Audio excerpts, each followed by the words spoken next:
Salut, c'est Trado, je suis content de vous retrouver pour ce nouvel épisode de la construction de votre portefeuille avec des ETF. Je vous rappelle que ce format ne s'adresse pas aux traders, ce format s'adresse aux investisseurs de long terme qui veulent constituer au meilleur prix un portefeuille basé sur des ETF qui sont des produits qui permettent pour un prix absolument sans équivalent de bâtir intelligemment, simplement, rationnellement vos actifs de long terme.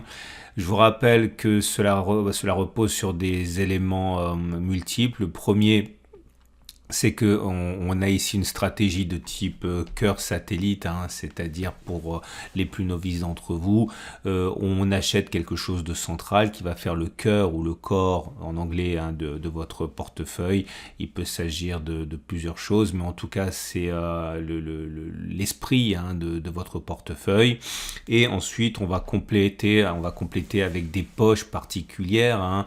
Ici dans votre exemple, alors, imaginons que vous achetiez un ETF monde avec 70% de votre capital. Vous allez ensuite compléter avec des valeurs de conviction qui vont dynamiser votre portefeuille, par exemple des économies émergentes, le développement durable, du luxe, ou alors on peut mettre moins que 80%, on peut mettre 70, 60, 90%. L'idée est toujours la même, c'est que vous avez un paquebot qui est votre cœur de portefeuille, qui a un ETF très général, et puis derrière vous allez colorer votre patrimoine avec des choses sectorielles ou de conviction qui vont vous permettre de dynamiser vos avoirs.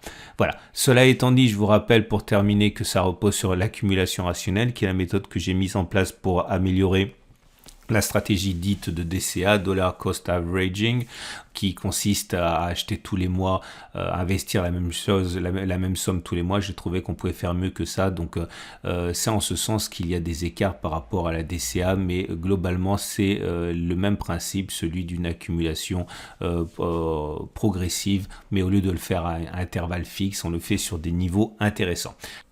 Et on commence avec le SP500, grand chouchou de ceux qui veulent mettre des actions américaines dans leur ETF et dans leur cœur de portefeuille, les 500 plus grandes entreprises US naturellement.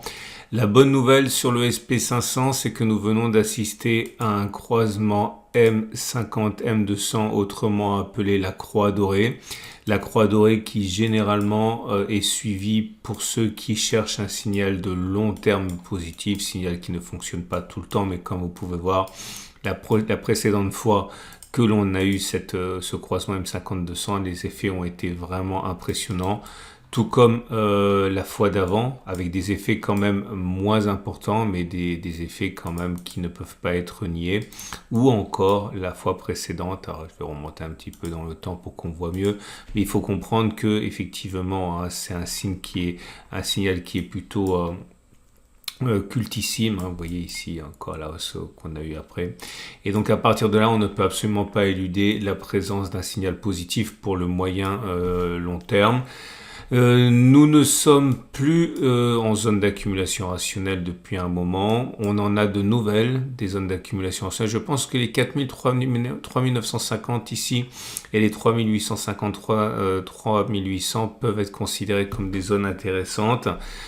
C'est-à-dire que pour ceux qui voudraient accumuler, une baisse de 3 à 5% ici pourrait être assez intéressante pour la zone d'accumulation, et ensuite plutôt 7 à 8% plus bas sur les 3850, 3800. Il faut également noter qu'à mesure que l'on progresse, on s'avance vers la résistance hebdomadaire des 43, 20, 42, 70. Il faut s'en méfier. Les bougies Aiki-Nashi indiquent que c'est haussier, pas de doute. Regardez, ce sont des bougies vertes sans mèche basse. Autrement dit, il est plus plausible que l'on continue de monter plutôt que l'on ait fait les plus hauts. À noter maintenant que si vous désirez vous procurer un ETF SP500, vous pouvez passer par le sélecteur d'ETF de Trade Republic, mon partenaire. Si vous tapez SP500, normalement vous allez avoir toutes les propositions qui vont arriver. Regardez ici, c'est S&P. Donc, mettez simplement 500, ça suffit généralement, voilà. Et vous avez donc le SP500 français Amundi par accumulation, c'est-à-dire que les dividendes sont réinjectés, réinvestis. Il y a aussi évidemment des ETF qui procurent des revenus donc à distribution, notamment celui de iShares là. Et il faut bien sûr savoir que s'ils sont distribués, par définition, ils ne sont pas réinvestis, donc vous allez payer plus d'impôts, enfin bon, c'est une règle générale, hein, mais voilà, ça dépend, il faut faire la part des choses entre les revenus ou alors l'accumulation. On me pose souvent la question, c'est pour ça que je le précise, hein, je pense que pour ceux qui ont l'horizon de long terme le plus éloigné, eh bien, il vaut mieux choisir des ETF par distribution justement pour faire progresser plus vite, hein, le patrimoine. En tout cas, on l'aura compris, hein, vous avez beaucoup de choix par rapport aux ETF que vous pouvez éventuellement décider d'ajouter. Et c'est pareil pour le Nasdaq, on n'est pas sur zone d'accumulation rationnelle, même on en est loin, on a rebondi de manière très impressionnante depuis les plus bas qui ont été touchés, on va dire il y a 2 mois, c'était au mois de toute fin décembre. Enfin oui, plutôt un gros mois que 2 mois. Regardez, hein, le rebond depuis les plus bas qui ont été touchés le 28 décembre. Eh bien, on était à 20,6%, 21%. Ça s'est un petit peu calmé sur la séance de vendredi. On n'est plus qu'à 17% parce qu'on a connu une séance un petit peu difficile. Mais il est clair que la progression est vraiment impressionnante. On arrive à se hisser au-dessus de la M200. C'est important parce que c'est le juge de paix entre la tendance de long terme baissière et la tendance de long terme haussière. Bon, là, elle descend toujours. Donc, on va dire que la tendance de long terme est plutôt neutre. Mais en tout cas, elle n'est plus baissière cette semaine. La tendance de fond est haussière parce qu'on est au-dessus de la M50 qui monte. À noter également que les bougies Aiki Nashi indiquent que la pression aussi est globalement haussière avec des bougies vertes sans mèche basse. Autrement dit, il est plus plausible que l'on continue de monter plutôt qu'en effet les plus bas. Je pense que la zone qui pourrait nous intéresser pour de l'accumulation rationnelle, c'est les 1250, 11750 ici, c'est-à-dire en termes de pourcentage, une baisse encore de 3,5 à 6,5% pour accumuler. C'est la première zone d'accumulation rationnelle. Et puis là aussi, évidemment, si vous voulez choisir un ETF de type Nasdaq. Donc si vous tapez Nasdaq, vous allez avoir voilà, des ETF par distribution. C'est celui d'iShares. iShares, c'est le numéro 1 mondial, c'est BlackRock. Vous l'avez également par accumulation pour ceux qui veulent des revenus. Amundi, WisdomTree, etc. Xtrackers, l'allemand, très grosse entité. Mais en tout cas, vous l'aurez compris, c'est pas le choix qui manque. À noter bien sûr que c'est pas éligible au PEA normalement puisque ce ne sont pas des actions européennes. Néanmoins, certains le proposent avec des produits dérivés, hein, et ainsi parvenir à le glisser dans votre enveloppe fiscale PEA. Et on passe à l'Eurostoxx. L'Eurostoxx qui est très souvent choisi par les investisseurs européens. Qui veulent mettre les 600 grandes entreprises européennes en portefeuille, toujours de nature paquebot, hein, c'est-à-dire cœur de portefeuille. Le croisement M50 M200 a déjà eu lieu depuis un moment, on est d'ailleurs porté par ce croisement M50 M200. Je crois qu'on est toujours dans une zone de congestion ici. Alors cette zone là pour l'Eurostoxx 600, elle est globalement comprise entre 460 et 450. On a l'air de vouloir passer au-dessus, mais il est toujours sage d'attendre une bougie de confirmation pour être garanti, hein, de la cassure. Pour l'instant, c'est un peu frais, j'ai envie de dire. On peut toujours avoir ici, hein, une fausse cassure et une nouvelle rotation. Hein, c'est pas impossible. En tout cas, la zone d'accumulation rationnelle qui semble la plus claire, c'est 447-442. Ok, ancienne zone de résistance qui a été cassée, qui a changé de polarité, sur laquelle on est revenu. Là aussi, on en a fait du chemin depuis la dernière zone d'accumulation rationnelle. L'Eurostoxx a vraiment bondi de manière très significative. Regardez les plus bas qui ont été touchés ici, c'était au mois d'octobre. Et depuis les plus bas, on a déjà pris 21%.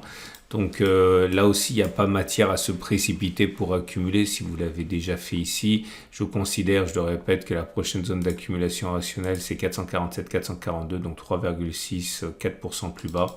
Et si on arrive à casser de manière significative les 460-450, un retour sur cette zone serait une zone d'accumulation rationnelle. Hein. Mais pour l'instant, je considère que cette cassure de la zone n'est pas encore suffisamment pertinente, hein. On passe juste la tête, c'est un peu limite, on va dire. Et pour l'Eurostock 50, c'est la même chose.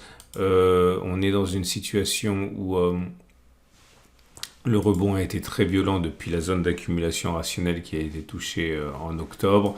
Regardez ça, hein, c'est même encore plus violent en vérité, hein, puisque vous êtes à 31% sur l'indice des 50 plus grosses capitalisations. La cassure des 4200, 4100 est plus évidente sur l'Eurostock 50. On a une bougie de confirmation, donc on peut considérer qu'un retour sur cette zone serait zone d'accumulation rationnelle, notamment les 4100 pour que ce soit vraiment intéressant, donc une baisse de 4%. Enfin, pour les plus pressés, entre 1,5% et 4% pour accumuler. Attention, on est déjà au contact de la résistance mensuelle des 44,30, 42,60. Il ne faut pas la prendre à la légère, hein. C'est la zone ici qui est à l'origine des misères de l'Eurostock 50 qui ont commencé en novembre 2021. Donc c'est une vraie résistance. À noter également que la tendance de fond est haussière, que la tendance de long terme est haussière et que les bougies Aiki-Nashi indiquent que pour l'instant, eh bien, c'est bien, hein, puisque vous avez des bougies vertes longues sans mèche basse. Si vous voulez vous procurer des ETF sur l'Eurostoxx, mettez Stocks, généralement ça suffit. Et vous allez avoir par exemple l'Eurostoxx 600 à distribution de iShares, celui d'Amundi en accumulation. Et pareil pour l'Eurostoxx 50, vous avez Xtrackers par exemple. Vous avez plein d'ETF spécialisés sur l'Eurostoxx. Et avant de continuer, je vous rappelle que si vous cherchez un courtier pour passer vos ordres et investir sur les ETF comme moi-même je le fais, eh bien vous pouvez passer par mon partenaire Trade Republic. Trade Republic c'est allemand. Trade Republic c'est plus d'1 million de clients, des milliards sous gestion, avec un choix absolument incroyable d'actions et d'ETF, et même vous pouvez accéder à des ordres de bourse à 0 € si vous faites des plans programmés. Mais le plus intéressant pour la nouvelle de cette année, c'est que Trade Republic rémunère 2% vos liquidités pendant que vous attendez que l'on arrive en zone d'accumulation rationnelle. Donc un avantage significatif dans cette méthode que j'applique, hein, et qui consiste à attendre les zones clés pour acheter. Eh bien, pendant que vous attendez, vous avez la possibilité d'être rémunéré. Voilà, dernière chose, et je le répète parce que je l'ai déjà dit, Trade Republic est régulé par la BaFin, c'est-à-dire l'équivalent de l'AMF allemande, qui est réputée même encore plus sélective. Bref, c'est mon sponsor. N'hésitez pas à cliquer sur le lien en dessous et découvrir l'offre exceptionnelle, hein, que vous propose Trade Republic. Certains voudront mettre du CAC 40 en cœur de portefeuille. Alors il faut savoir que généralement ceux qui le font n'attachent pas quand même une importance trop importante au CAC 40, c'est-à-dire qu'il reste à 50%, pas question de monter à 70, 80, voire 90% comme certains le font avec des ETF beaucoup plus larges comme l'ETF Monde, hein. Mais bon, il existe des personnes qui mettent le CAC 40 en cœur de portefeuille, et à cet égard, c'est pas une mauvaise idée au regard de la performance pour ceux qui ont décidé de le faire, même si encore une fois c'est pas un choix qui est extrêmement répandu. Mais vous voyez que depuis les plus bas qui ont été atteints, la progression a été de 28%, et puis surtout une force évidente. On est d'ailleurs au contact de la résistance trimestrielle des 74,0, c'est une résistance historique, hein. On n'est pas allé au-dessus significativement, hein. C'est-à-dire que le record a été atteint le 4 janvier 2022, il y a un an, et ça y est, on est retour à son contact. Zone d'accumulation rationnelle, pas maintenant, j'ai envie de dire, plutôt un retour sur 71,15, 112,85, et puis surtout, à mon avis, un retour sur le support hebdomadaire de 66,87, 68,24. Je ne pense pas qu'un retour sur la précédente zone d'accumulation rationnelle, ici des 56,78, 56,29, soit à privilégier. Bien sûr, tout est possible, hein, mais ça voudrait dire encore rebaisser par rapport au niveau actuel de 20%, 22%, donc c'est pas forcément prudent d'attendre nécessairement un retour sur cette zone pour acheter, hein. C'est pas un conseil, on va dire, c'est statistique, et certains commenceront à accumuler dès maintenant, enfin en particulier sur le support hebdomadaire 66,87, 68,24, pour les plus impatients 71,15, 70,85. Les bougies Aiki-Nashi sont favorables, on l'a dit, hein, avec des bougies vertes et puis surtout des bougies vertes qui n'ont pas de mèche basse, ce qui est symptomatique d'une pression haussière assez marquée. Et on va terminer avec ce que la plupart des investisseurs mettent dans leur cœur de portefeuille, à savoir un ETF monde. Alors cette fois-ci, bon, on alterne, hein, mais j'ai repris le Lyxor. Depuis les plus bas, la progression s'est établie à 8%. Alors c'est beaucoup plus lourd, hein, que les autres indices. Hein. C'est pour ça que...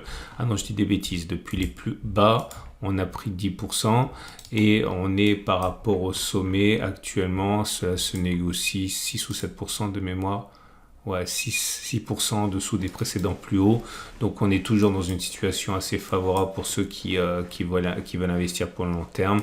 Néanmoins, les plus patients et ceux qui n'ont pas eu, en particulier ceux qui ont accumulé avant, hein, sur la zone hebdomadaire ici d'accumulation, eh bien vous avez également les 13, les 12,8, les 12,4 qui sont des zones d'accumulation rationnelle. Ça veut dire attendre une baisse de 3%, voire 5% ou même 7,8%. Mais ça, c'est surtout pour ceux qui peuvent se permettre d'attendre et qui ont déjà accumulé avant. Ceux qui n'ont pas encore commencé à accumuler pourraient être tentés d'accumuler dès maintenant un petit peu, et puis surtout sur les zones que j'ai mentionnées. C'en est terminé de ce tour d'horizon. Je vous rappelle que ce format s'adresse aux investisseurs et que si vous voulez passer à l'acte, eh bien vous pouvez utiliser les services de mon partenaire, hein, ETF, Investissement pour le long terme, Trade Republic, et vous avez en dessous le sélecteur qui vous permet bien sûr de trouver les ETF que vous préférez pour passer à l'action. Je vous donne rendez-vous samedi pour la mise à jour.